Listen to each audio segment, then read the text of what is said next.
The restaurant shimmered under golden lights, its walls lined with glass panels that reflected elegance and money. But beneath the sparkle, tension crackled in the air. A loud crash ripped through the room. One plate, then another, then another. Each shatter echoed like thunder. The staff froze mid-step, customers turned their heads, and the billionaire's son, Ethan Reynolds, stood at the center of the chaos with rage burning in his eyes. He grabbed another porcelain plate from the table and hurled it at the ground. The pieces exploded at his feet like sharp snowflakes. "Nothing matters," he shouted, his voice trembling between anger and pain.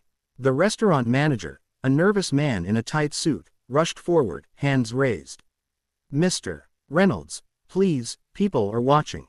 Ethan spun toward him, his voice cutting like glass. "Let them watch. They always do. That's all they ever do. Watch me fail." His chest heaved with every word. The murmurs around the room grew, but no one dared move closer. It wasn't just that he was the boss's son, it was that he carried a storm no one wanted to walk into. The air smelled of wine and fear. Waiters clutched their trays, eyes darting toward the door, hoping the outburst would end soon. A shattered glass rolled near a table, bumping softly against the heel of a quiet waitress standing in the corner, Lena. Her black apron was dusted with flour, her fingers red from hours of work. She was new. No one knew much about her except that she barely spoke. Some thought she was shy, others said she simply didn't talk at all. Ethan threw another plate, and the crash rang louder than before. He pressed both hands to his face, his voice cracking.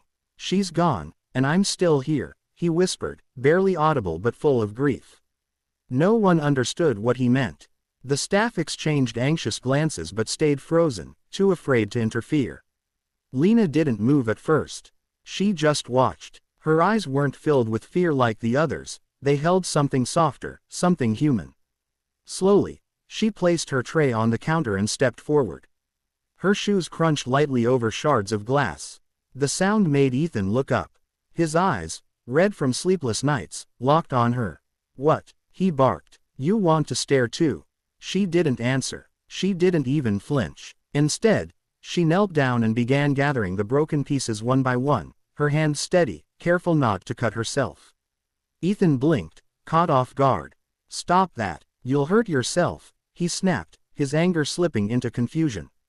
But she kept going, her movements calm, precise, almost peaceful. The restaurant had gone utterly silent except for the faint sound of glass clinking on her tray. Ethan stared, his fury softening into something else, something like shame. For the first time, he saw the wreckage he'd caused not just on the floor but on the faces around him. He muttered, "You shouldn't be cleaning up after me." Lena looked up at him, her expression unreadable, and shook her head gently as if to say, "It's okay." Then she extended her hand toward him, small, delicate, but firm. Ethan hesitated. The air between them felt heavy, charged. No one had offered him a hand in months, not since his mother's funeral. He glanced at her hand, then at her face, calm, quiet, kind. Finally, he took it. Her fingers were warm despite the cold floor beneath them. In that moment, something inside him broke, not like the plates, but like a wall crumbling from too much weight. The manager exhaled, the staff relaxed, and the chaos slowly melted into silence. Ethan stood, still holding her hand, surrounded by the mess he'd made but no longer feeling alone in it. For the first time in a long while, he didn't feel like breaking anything. He just stood there, breathing, holding on, and wondering who this silent waitress really was. The next morning, sunlight poured through the tall glass windows of the restaurant, glinting off the newly polished tables. The mess from last night was gone, every shard of glass swept, every plate replaced, but the memory lingered in the air like the aftertaste of something bitter. Ethan sat at the same table where the chaos had erupted, staring into a cup of untouched coffee. His reflection wavered on the dark surface, eyes hollow and tired. The staff whispered behind the counter, throwing uneasy glances his way. None of them knew whether to approach him or stay far away. Only Lena moved quietly through the room, refilling glasses and setting fresh flowers on tables. Her presence was different, steady, almost invisible, yet strangely grounding. She didn't look at Ethan, not directly, but somehow he could feel her calmness like a soft hum in the background. He remembered her hand from last night, the way she'd reached out without a word. It still lingered in his mind. He hadn't slept much, replaying that moment over and over. How someone could face his anger with silence instead of fear. How she didn't look at him like a spoiled man but like a wounded one. When she walked past his table, he cleared his throat. "Hey," he said softly, unsure of how to begin. She turned, surprised, holding a small notepad and pen in her apron. He gestured for her to come closer. "You were here last night," he said. "You helped me." She nodded once, her eyes calm, waiting. He looked down, rubbing the back of his neck. "I'm sorry about that scene. I don't usually." He stopped, realizing how hollow his words sounded. "Actually, I guess I do lately." He gave a bitter laugh. "You must think I'm pathetic." She shook her head firmly and wrote something on her pad. Then she turned it toward him. "Everyone breaks sometimes." He blinked. Her handwriting was neat, delicate. "You don't talk?" he asked. She shook her head again, her lips curving into the faintest smile. "You can't?" he asked, and she hesitated before writing again. "Not since I was a kid. Accident. I lost my voice." Ethan sat back, guilt and curiosity tangling inside him. "So, you communicate like that all the time?" She nodded. "That must be hard." She wrote another line and showed him. "Sometimes silence says more than words." He stared at the words for a long time. Something about them struck him deep. All his life, people had filled his world with noise, meetings, gossip, fake apologies, condolences. Yet, here she was, saying everything without speaking at all. As she turned to leave, he found himself blurting out, "Wait." She stopped mid-step, looking back. "Thank you," he said quietly, "for not walking away." Lena smiled gently, bowed her head, and moved to the next table. Ethan watched her for a long while, realizing that her quietness wasn't emptiness, it was strength. Later that day, the restaurant grew busy. Laughter and clinking glasses filled the air. But Ethan stayed seated, watching Lena handle the rush with effortless grace. She moved through noise as though she was part of the music yet untouched by it. He noticed how she smiled at an old couple, how she helped a child pick up a dropped fork, how her eyes spoke even when her lips didn't. When the crowd thinned, she passed by again, and he said softly, "You know, last night, I felt like I was going to explode.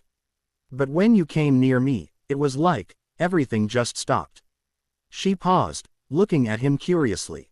"It was quiet," he continued. "Not the kind that hurts. The kind that makes you breathe again." She wrote something slowly this time, thinking before each letter. "Peace is not found in silence. It's found when someone understands your noise." He read it twice, maybe 3 times, his chest tightening with something unfamiliar. Hope, maybe. For the first time in months, he smiled, not out of habit but from somewhere real. When she turned to leave, he whispered to himself, "Maybe that's what I've been missing all along." That evening, the restaurant had emptied early. The city outside glowed under a drizzle, the streetlights painting golden ripples on wet pavement. Inside, only 2 people remained, Ethan and Lena. The soft hum of the dishwasher was the only sound breaking the silence.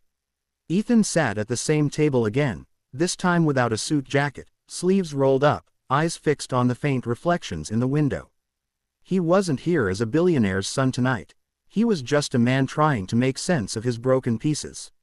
Lena moved quietly through the dining area, wiping tables and stacking chairs. The light above her flickered for a moment, and Ethan chuckled softly. "You work too hard," he said, his voice low but sincere. She looked up and smiled faintly, then wrote something on her notepad. "Work keeps the heart steady." He tilted his head, watching her handwriting. "You really believe that?" She nodded. "So what happens when the heart isn't steady anymore?" he asked, his tone carrying a shadow of pain. She paused, then scribbled again. "Then someone else helps hold it for a while." Her words sank deep into him. He looked down at his hands, the faint tremor still there, remembering the plates, the shouting, the unbearable emptiness. "You know," he began, "after my mother died, I thought I could drown the noise by being louder.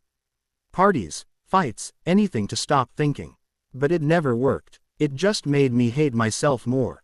His voice cracked on the last word, and he laughed bitterly to hide it. I broke things because I couldn't fix me. Lena walked closer, pulled out a chair, and sat across from him. The candle between them flickered gently. She didn't write this time. She just listened, her eyes soft and steady. That kind of listening, the kind that made him feel like every word mattered, was something no one had ever given him before. He exhaled, staring at her. Everyone keeps telling me to move on. As if grief is a switch you can turn off. My father acts like emotions are weakness. Maybe he's right. Maybe I am weak. Lena finally picked up her pen and wrote slowly. Weakness isn't breaking. It's pretending you're not. He read the words twice, then looked up at her. You're not just quiet, are you? You're brave. She smiled shyly and looked down. You lost your voice, he said gently. How? She hesitated, then flipped the page. Car accident. I was 8. Doctors said my vocal cords were too damaged. My parents didn't handle it well. She paused, then added, so I learned to listen instead. Ethan felt his throat tighten. You've been silent ever since. She nodded. He stared at her, wondering how someone could lose so much and still look at life with peace. You must have felt lonely. Lena smiled faintly, then wrote, loneliness is different from being alone. I'm never lonely when I understand people. He leaned back in his chair, letting her words sink in. You're like the opposite of me, he said with a soft laugh. You make peace out of silence, and I make noise out of pain. She smiled again, eyes glimmering with warmth. Then she wrote one last line. Maybe that's why we met. Ethan didn't know what to say. For a moment, everything around them faded. The flickering lights, the distant thunder, the hum of machines. It was just them, two broken souls who somehow made sense together. He whispered, almost to himself, I think you might be the first person who's actually seen me. Lena looked up, her expression soft but filled with quiet strength. She reached across the table and gently placed her hand over his. It wasn't romantic or dramatic, just a simple act of connection. A reminder that sometimes, comfort doesn't come from words but from the spaces between them. Ethan turned his hand slightly, letting his fingers curl around hers. The rain outside began to fall harder, but inside, it felt peaceful, like a storm had finally passed. For the first time in a long time, he wasn't afraid of silence. He embraced it, because it was hers, and now, it was his too. Morning sunlight filtered through the restaurant windows, warm and golden, dancing across the tables that gleamed with fresh polish. The air felt lighter now. Gone was the heaviness that once clung to the place when Ethan first walked in, broken and angry. Weeks had passed since that night of shattered plates, and everything had changed, starting with him. He stood behind the counter, sleeves rolled up, apron tied around his waist, a billionaire's son now helping stack cups, pour coffee, and sweep the floor. The staff still whispered in disbelief sometimes, but everyone could see the quiet transformation. There was a calmness in his movements, a softness in his voice. The chaos inside him had found somewhere to rest, and that place was here, beside the silent waitress who never spoke but somehow said everything he needed to hear. Lena moved gracefully between tables, arranging fresh flowers, her eyes lighting up every time Ethan made one of his clumsy attempts to help. He dropped a spoon into a cup of sugar, spilling it everywhere, and she laughed silently, shaking her head as she handed him a towel. Don't say it, he said, grinning. I'm getting better, I swear. She scribbled quickly on her pad and showed it to him. Better at making a mess, maybe. He laughed out loud, the sound filling the restaurant. That's harsh, he said playfully, and she smiled, one of those real, full smiles that lit her whole face. Ethan stared for a second too long before looking away, feeling warmth in his chest he hadn't known in years. As lunchtime came and went, they sat together in the quiet, enjoying a rare break. The soft hum of distant city sounds drifted through the open door. Ethan reached into his pocket, his heart beating a little faster. I wanted to give you something, he said, placing a small box on the table. Lena looked at him curiously and slowly opened it. Inside was a simple silver bracelet engraved with one word, peace. She traced the letters with her fingertip, her eyes glistening. Ethan spoke softly, his voice steady but full of emotion. You gave me something I couldn't buy, something no one else could. You taught me that silence isn't emptiness, it's healing. I wanted to remind you that you gave me peace. Lena blinked back tears. She picked up her notepad, hands trembling slightly, and wrote, "You found your own peace. I just helped you listen to it." He smiled faintly. "Maybe, but I couldn't have done it without you." For a moment, they just sat there, two souls who had walked through storms and somehow met in the calm. The wind outside lifted the edge of the curtains, carrying in the scent of rain and sunlight mixed together. Ethan looked around at the restaurant, now a place that felt more like home than any mansion he'd ever lived in. Later that afternoon, as customers began to trickle in, Ethan helped a child reach for a dropped spoon. The little boy looked up at him with a grin, and Ethan ruffled his hair. Lena watched from a distance, smiling softly, proud of the quiet strength he had found.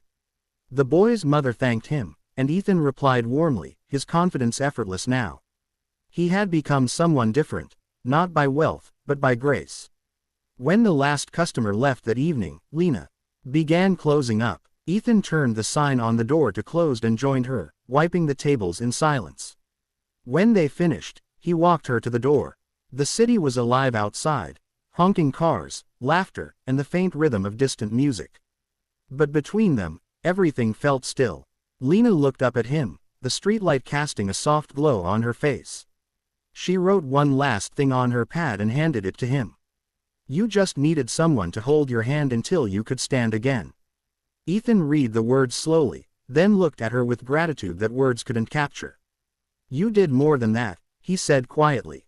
"You reminded me how to live." She smiled, and for a brief moment, neither moved. Then Ethan stepped forward, took her hand gently, and whispered, "Thank you, Lena." As she walked away into the evening, her figure fading into the golden lights of the city, Ethan stood at the doorway, watching. He turned back inside and picked up a new plate, placing it carefully on the table, steady, whole, unbroken. The same could finally be said for him.